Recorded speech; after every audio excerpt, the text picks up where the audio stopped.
Jai Hind everyone.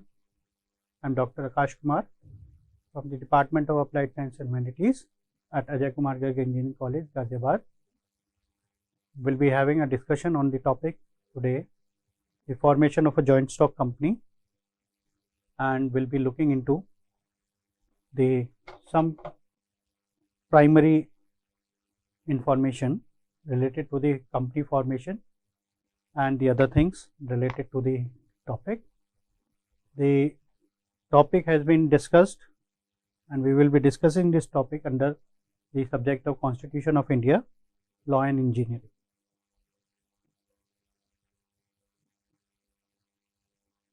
As told, the topic is the formation of joint stock company.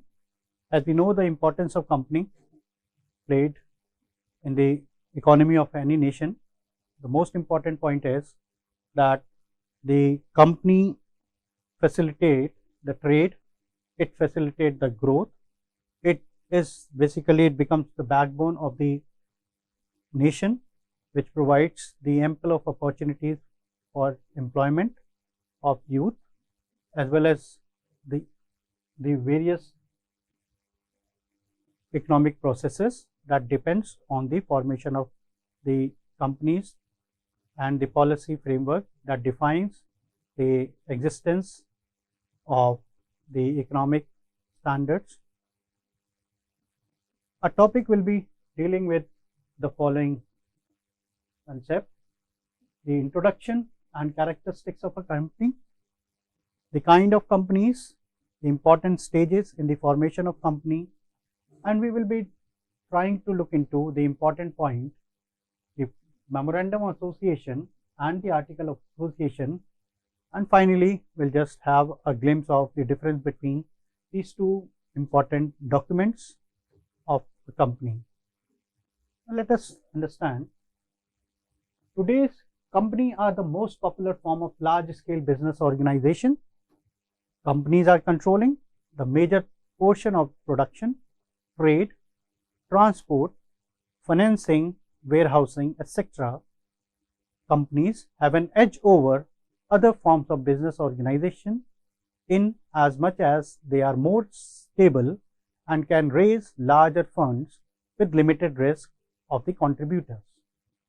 They are also given partial preferential treatment by banks and other financial institutions.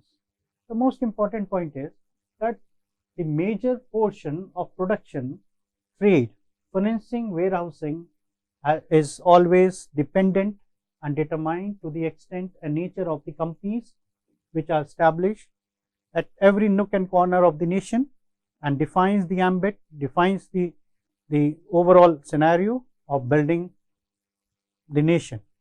They act as a building block to the nation because they provide ample of avenues for employment, or we can say they provide employability to the masses.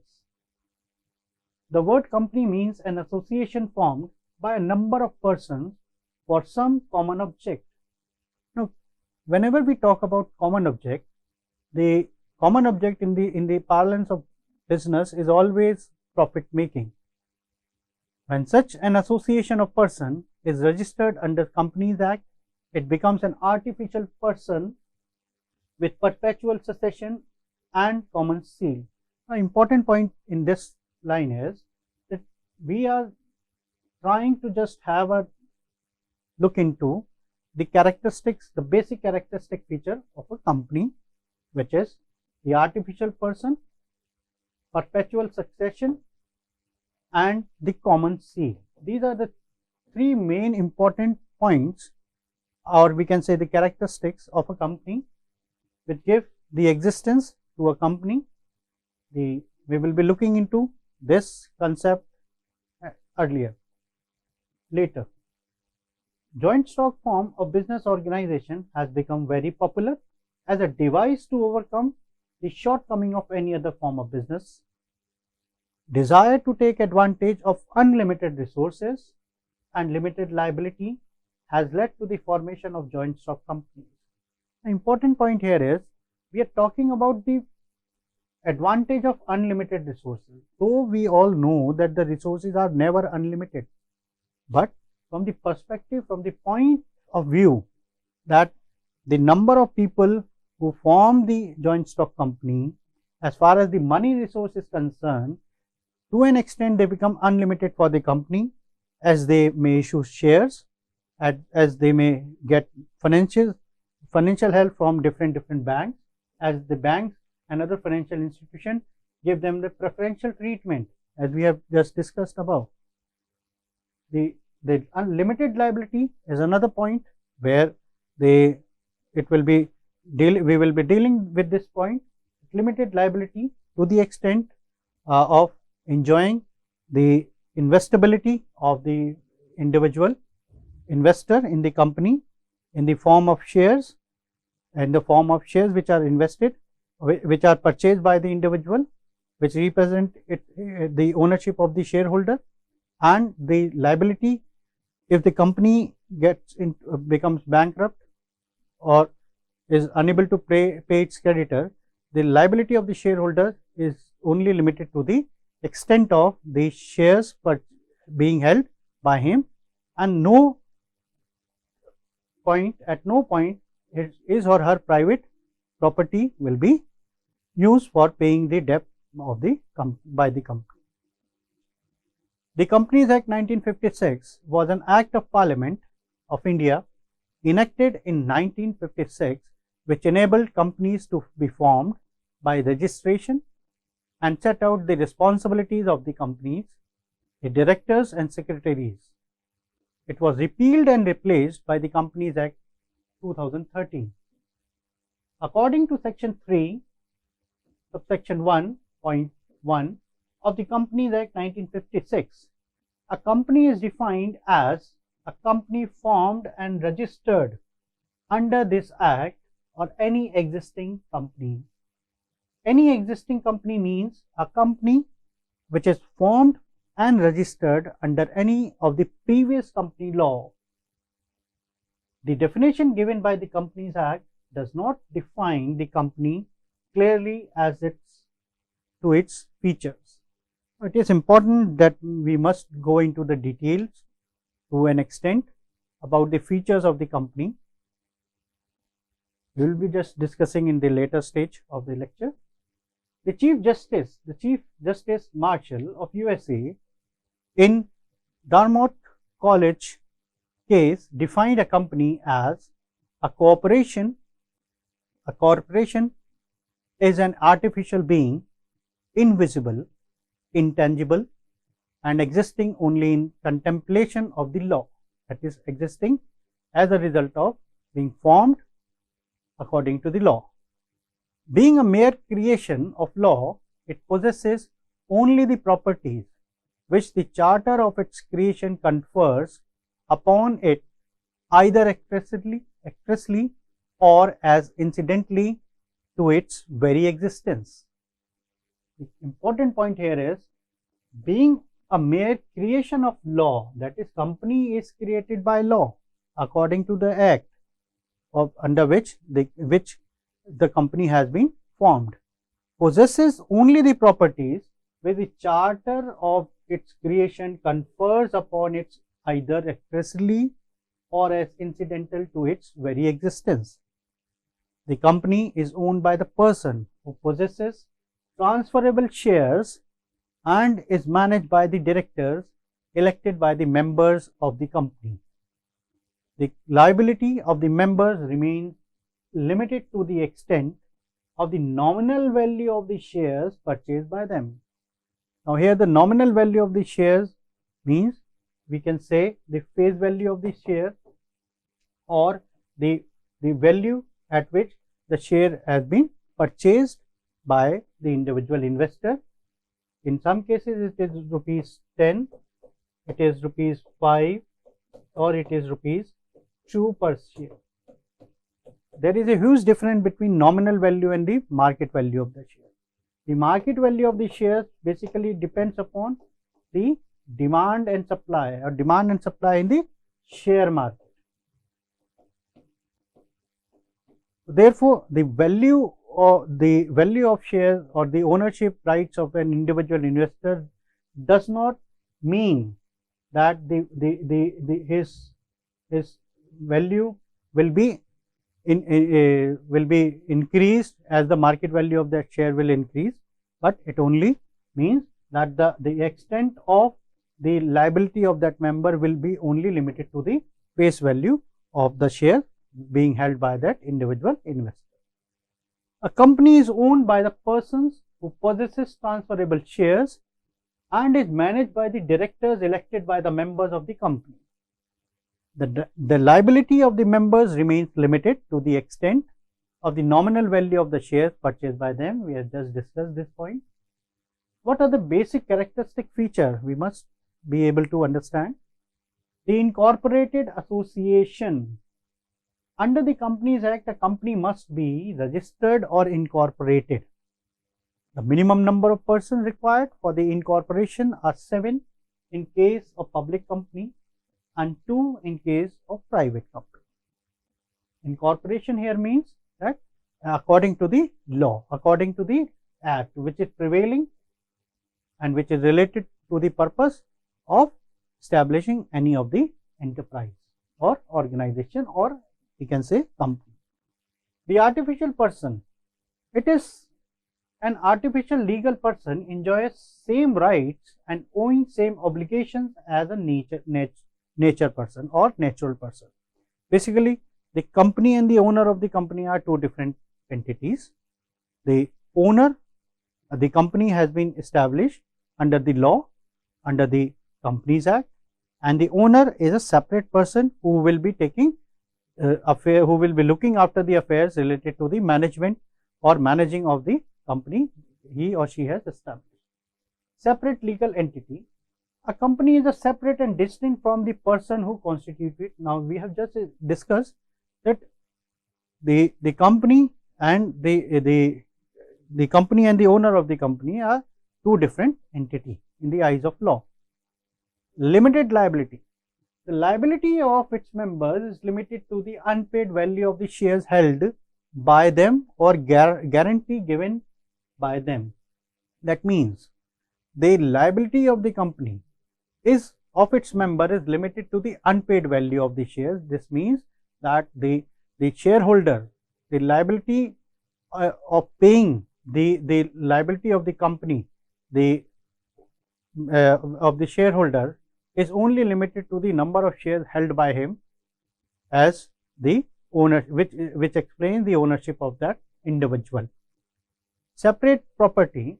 The company is entitled to own and hold property as distinct from its own members. Now, since the company is a artificial person, a legal separate entity, an incorporated association, hence the company can hold any kind of property separate from its owner. Transferability of shares. The shares of the companies are freely transferable, which makes the life of the company independent of the life of the members. Perpetual existence. A company being an artificial judicial person, it is not affected by death, insolvency or retirement of the members. Members may come and members may go out, but the company can go forever.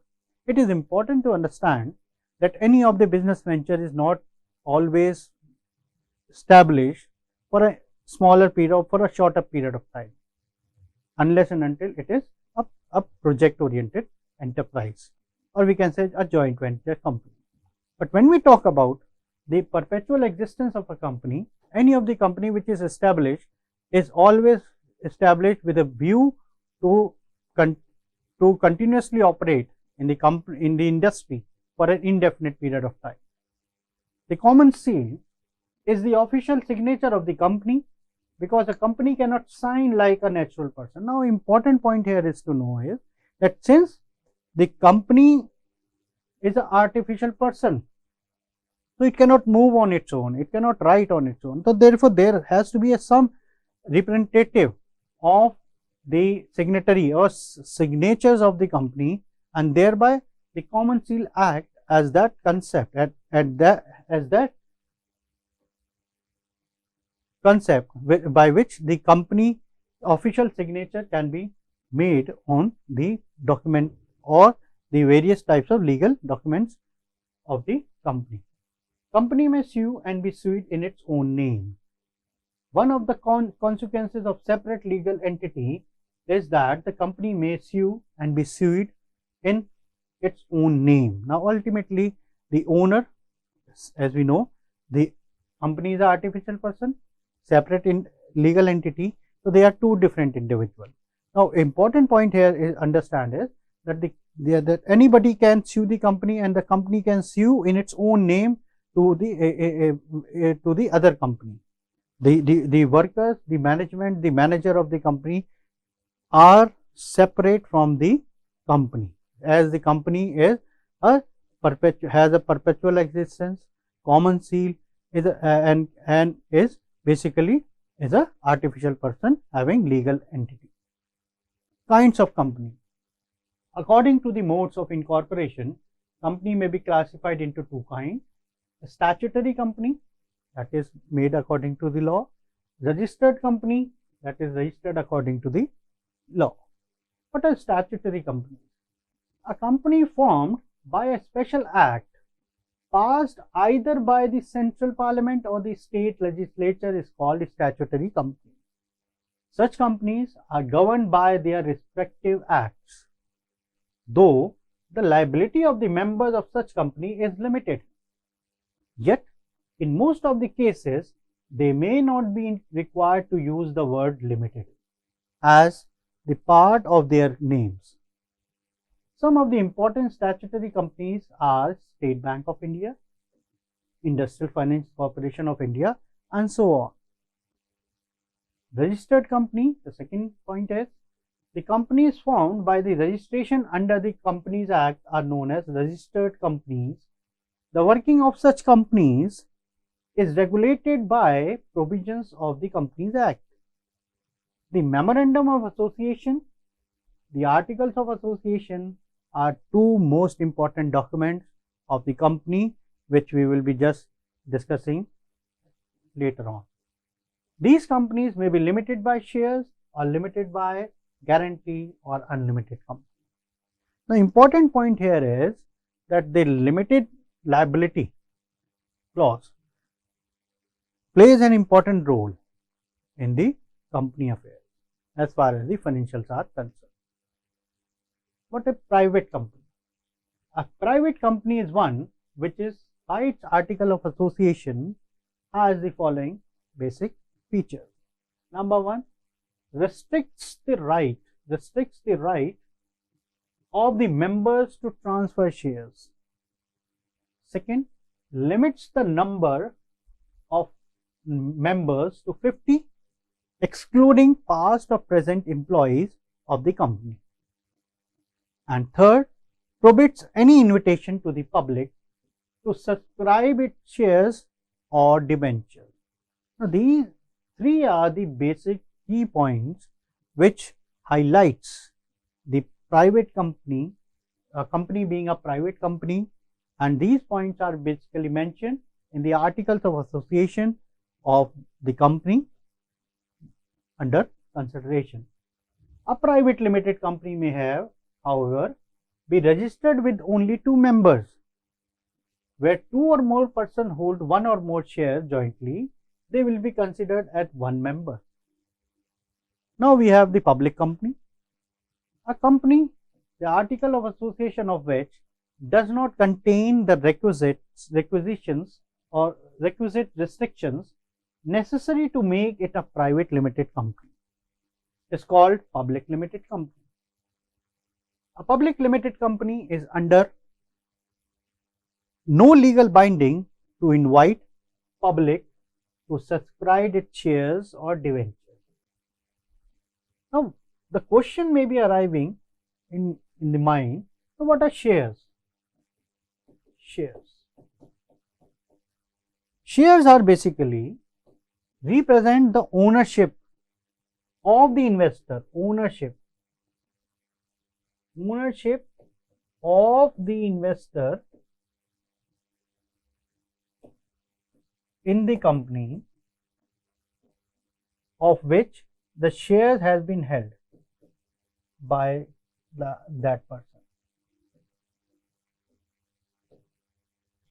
Now, important point is that shares represent an asset to the company.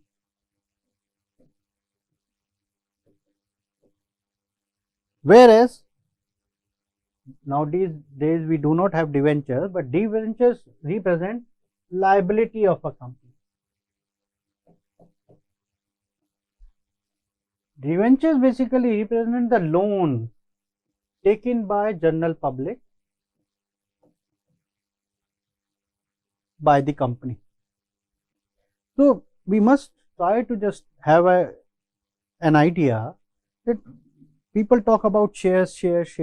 Now shares basically represent, if you have one share of say one company MRF, that it means the extent of ownership is limited to that one share you are holding or you have purchased from the market, and to that extent, only to the extent of the nominal value of the shares, you are the owner of that company, unless and until you sell that share to somebody else or you quit from the ownership by way of selling that share to some in the capital market, share market.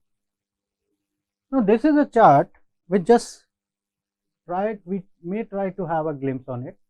The companies can be divided into two categories: incorporated, unincorporated. Incorporated company, the chartered company, the statutory companies, and registered company.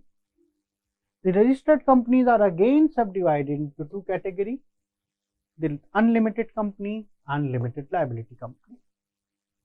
The unlimited company can be segregated into two parts: the public company, the private company, whereas the limited liability companies can be segregated into another two parts: limited by guarantee, limited by shares. And within this category we have the public private company or private company. Limited company by shares, we have public company or private company. So this chart basically try to have us an idea that what kind of companies are there and to what extent the segregation of the company on the basis of the company law, or we can say on the basis of liability, exists.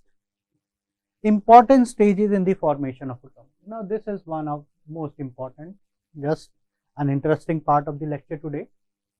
The formation of a company entails the following major steps. Now what are the following major steps? The promotion, one of the most important steps, first one. Second one, incorporation of the company, commencement of business, and raising of capital. Now important point we will be discussing under these headings and try to have a glimpse of what these all stages are all about. Now when we talk about the promotion of company, the promoters play a key role in defining the existence, nature, and the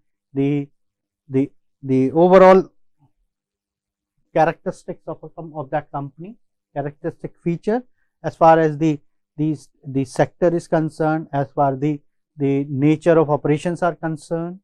Incorporation of company, we will just look into how a company come into existence, and commencement of business, how the company starts its business, and raising of capital, how the company funds itself, money to itself, through what basic steps. Promotion, now we will just discuss to have this promotion, the first step in the formation of company. The role of the promoters in flotation of a new enterprise is very important. The joint stock company may be promoted in any of the following ways. Now what are these ways? Let's have an idea. By converting an old existing firm into a joint stock company. Second, by starting a new company altogether to take up a new line of business. It is the promoters who convince the investors about the opportunities to earn money by putting before them a definite plan and outline it will be worked upon. That means it is the most important role which the promoters have to play to get in contact with the general public, let them know what business idea they have, and demand the investor to play a positive role in by way of investing in their company. The term promoter is a term of business and not law. Now, important point here is that it deals, the promoters ultimately is related to the business activities or business subject of business studies and not purely of law. It is very frequently used in business terminology, though it has nowhere been directly defined by law. Now, important is that there are some concepts which pertains to one subject and do not pertain to the another. Therefore, the promoter has been the term which is purely related to business studies. The process of business promotion begins with conceiving of an idea and end when that idea is translated into action. That is the establishment of the business enterprise and commencement of its business. Now, important point is when you conceive any idea generation, we have a concept in innovation, subject of innovation. Now, when you conceive an idea generates and then it put to some kind of commercial use. Now, before putting that idea into commercial use, you have to form some kind of firm, some kind of the enterprise. It is required enterprise.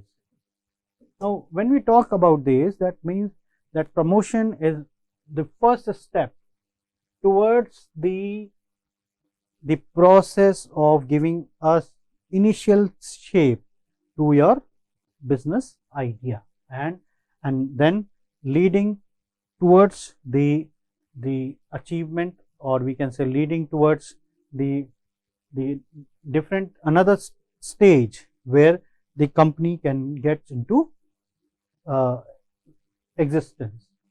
A promoter is a person conscious of possibilities of transforming an idea into business capable of yielding a profit, who brings together and holds together the various persons concerned and who finally superintends the various steps necessary to bring the new business into existence.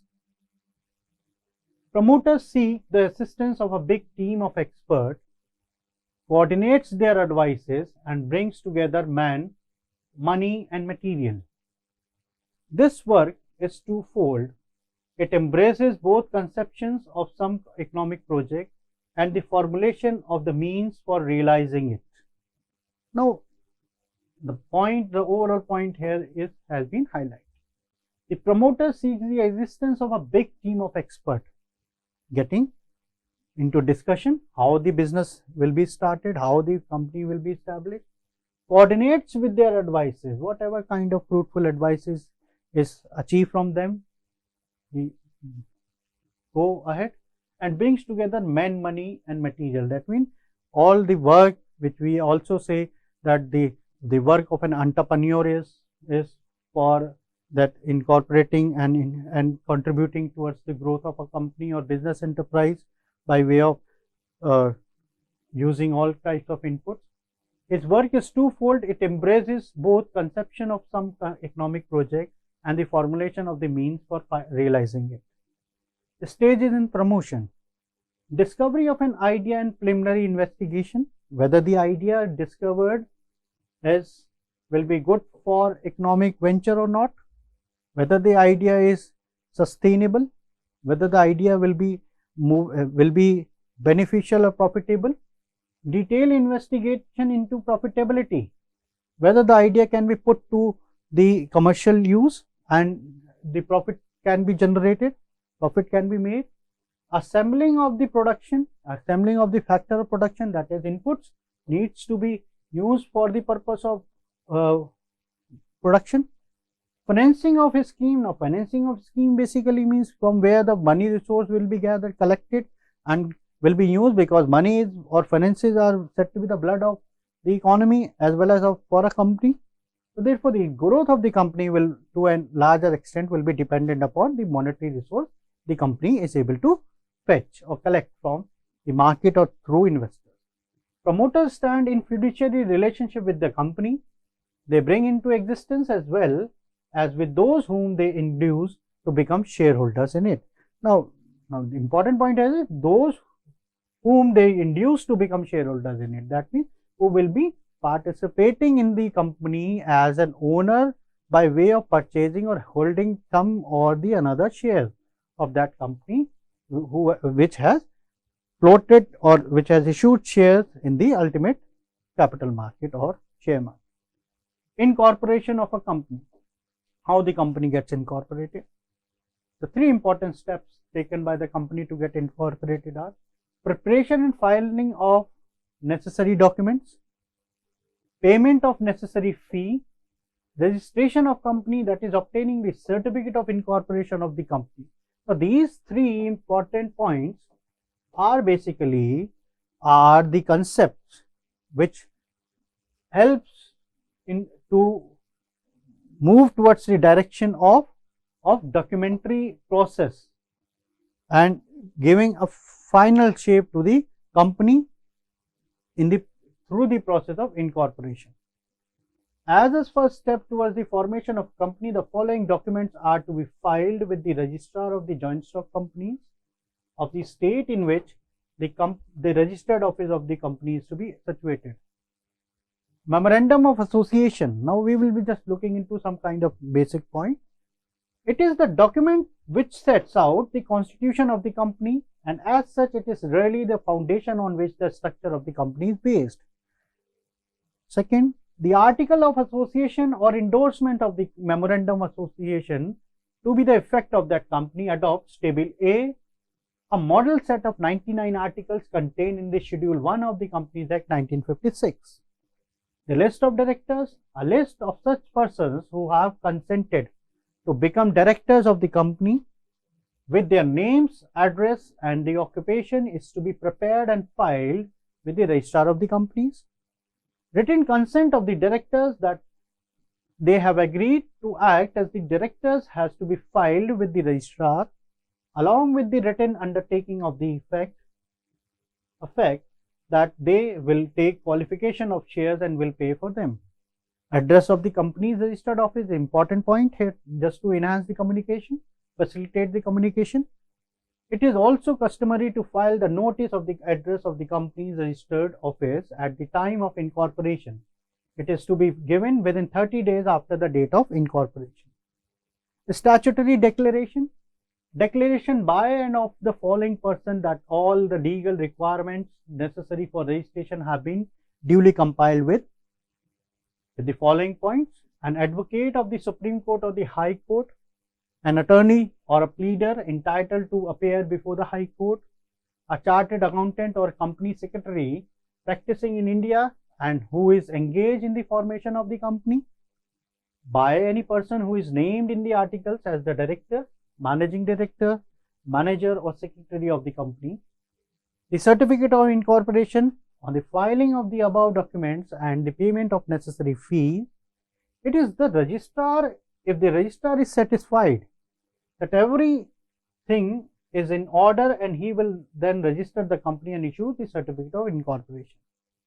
It is a conclusive evidence of the fact that the company has been duly incorporated. It grants legal personality, legal existence as we have discussed previously, corporate existence and perpetual succession to the company, that the company will be continuing its business into the indefinite period of time. Certificate of commencement of business. A private company can commence business immediately after the grant of certificate of incorporation. Important point to understand here. But a public company will have to file the following documents and papers with the registrar of the companies in order to obtain certificate of business, commencement of business. What are those documents? Prospectus or statement in lieu of prospectus, a statutory declaration duly verified by any one of the directors or secretary to the effect that the directors have taken up the paid for their qualification shares in the cash and amount equal to the amount payable by the other subscriber on application and allotment. B, that the share payable in cash have been allotted equal to an amount not less than minimum subscription, and that cash has actually been received from the share allotted for cash. Registrar, on satisfaction that the above conditions have been fulfilled, will grant certificate of commencement of business to the company. Raising of capital. Capital and the management are two essential factors which provide necessary base for the growth of the industrial structure. Capital must be sufficient to promote and operate and propose company economically and efficiently. Planning of capital structure for an industry implies two things: determination of the total capital requirement of an industry, selection of the method of raising it. A joint stock company in our country may raise funds to meet out the requirements of capital in either of the following ways: by issuing shares, by issuing debentures, by accepting public deposit, by borrowing money from the bank, by flowing back of profit, and by seeking financial assistance from different financial institutions of the central and the state government. So these points basically highlight how the finances can be arranged. By issuing share, the share is a share in the share capital of the company. It is an interest of a person in the share of the company, which is measured by sum of money. Share can be purchased and held like other goods. Huge amount of capital for a new industry may be raised by public subscription of shares by a large number of people. The joint stock company form of business organization has made it possible to raise funds not only from a large number of people but also from persons of different temperaments. The amount of capital which a company can raise and the various classes of shares which may be issued by the company in order to raise its capital together with their rights are mentioned in the memorandum and article of association. By issuing debentures, a debenture is an instrument issued under the common seal of the company, acknowledging its debt to the holder under the terms and conditions specified in the instrument. Instrument here means the debenture certificate. By the issuing debentures, capital can be raised only by that company which has sufficient assets to offer as security and a large certain income to own a liability of interest regularly to be paid by the company to the debenture holder. By accepting public deposit, the public deposit may be available both for short and long period. Since no security is offered, they are affected by financial standing and reputation of the managerial personnel. They have advantages over debentures in that they involve lower interest charges, do not form any encumbrance on asset, and their repayment may be spread over different period of years so that their withdrawal may not create any difficulty. By borrowing money from banks in our country usually give financial help to the industries in the following ways. Point 1.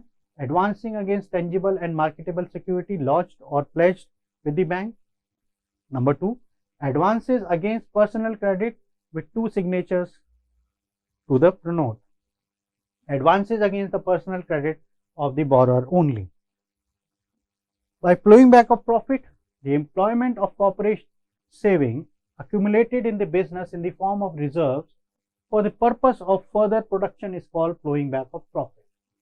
The mention of the financial business enterprises by capitalization of undistributed profit is very important method of meeting out financial needs of the business. By seeking financial assistance from different financial institutions of the central and the state government, the finance can be arranged by the company. The setting up of several terms financing institutions and their successful functioning is the most important development in the post-independence structure of the industrial finance in India. These financial institutions have also taken up the work of assessment of industrial potential, improvement of managerial efficiency, identification of and encouragement of new entrepreneurs, and the consultancy services at different levels. Now let us understand what is Memorandum of Association. What is Memorandum of Association? One of the most important document which gives final shape to the company. As per the section 2, subsection 28 of the Companies Act 1956, memorandum means memorandum of association of the company as originally framed and altered from time to time in pursuance of any provision of the company or of this act. According to Palmer, the memorandum of association is document of great importance in relation to the proposed company. The memorandum of association is the main document of the company which defines its objects and lays down the fundamental conditions upon which alone the company is allowed to be formed, registered. When registered, it gives the company its existence and birth, and it is the charter of the company. Memorandum of Association defines its relations with the outside world and the scope of its activity. Its purpose is to enable shareholders, creditors, and those who deal with the company to know what exactly is its permitted range of enterprise, and determines the extent of power of the company. The company cannot act outside the scope of the powers given to its memorandum. All transactions outside the power of the company shall be ultra vires or void. Memorandum of Association must have the following clauses: name clause, situation clause, object clause, liability clause, capital clause, and association clause. And these all 6 clauses are most important to be understood. The name clause is requires the company to state its name. A company to establish its identity must have a name, but no company should be registered by the name which is in opinion of the central government is undesirable and is identical with or which nearly resembles the name of the existing company under section 20. Every public company must use the word limited after its name, and every private company must use the word private limited after its name. Situation clause. It is a clause which states the name of the state where the registered office of the company is to be situated. The 2 reasons for which the registered office clause is important are as follows. It ascertains the domicile and nationality of the company. It is a place where various registers relating to the companies are kept and to which all the messages and notices must be sent. That is, registered office where communication can be taken. The notice of the registered office should be given within 10 days from the date of incorporation and registrar of the company.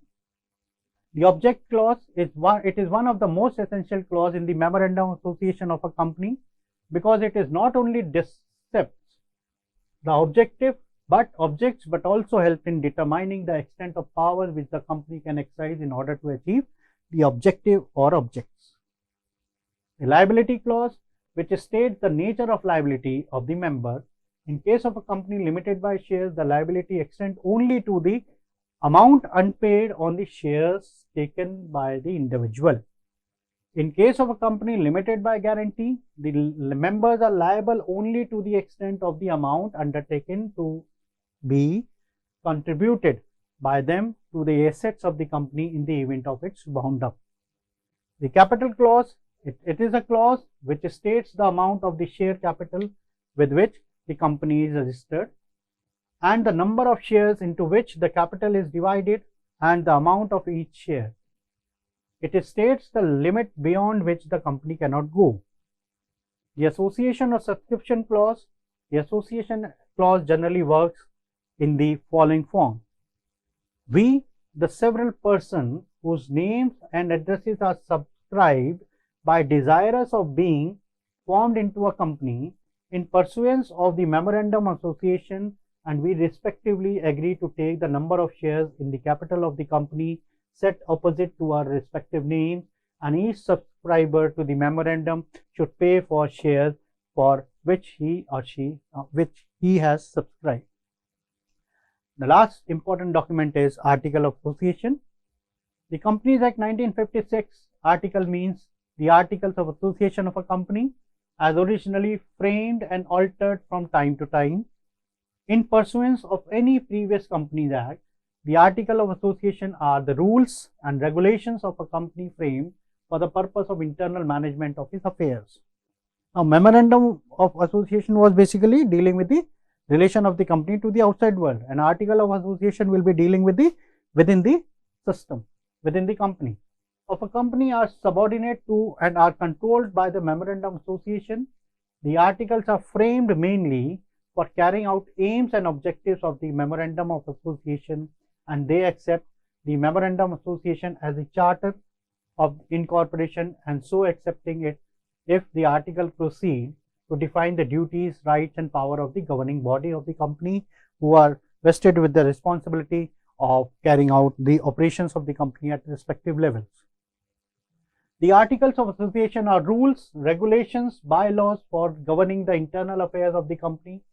They may be described as the internal regulations of the company governing its management and embodying the power of the directors and officers of the company as well as the power of the shareholder.